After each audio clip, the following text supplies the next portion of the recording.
What's up guys, another day, another minivan. So kino-convert na po yung dashboard ng ating Suzuki Hustler, no? Grabe, very nice. So ano po to siya, surplus Japan po from right. So in exchange po natin siya, nililipat natin siya from right to left hand drive.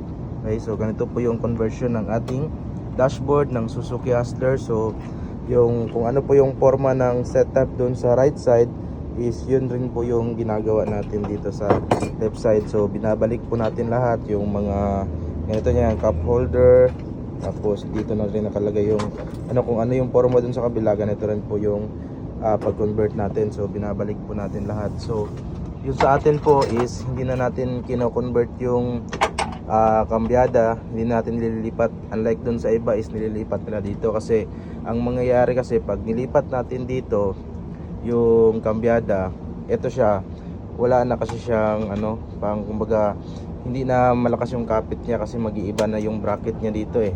So maganda dito lang pa din yung niya, yung kambyada, para at least ito hindi siya matibay pa rin yung dito na part. At saka ang mahirap kasi pag nilipat kasi natin dito yung kambyada, may tendency na pag nag-trouble tayo ng unit tapos tatanggalin natin to, may tendency kasi yung kinonvert dito na bracket para sa kambyada is hindi na siya matibay, so bibiak. So ang mangyayari, magre-retouch naman tayo. Kaya ina-advise namin sa mga client na dito lang yung kambyada para matibay pa din siya.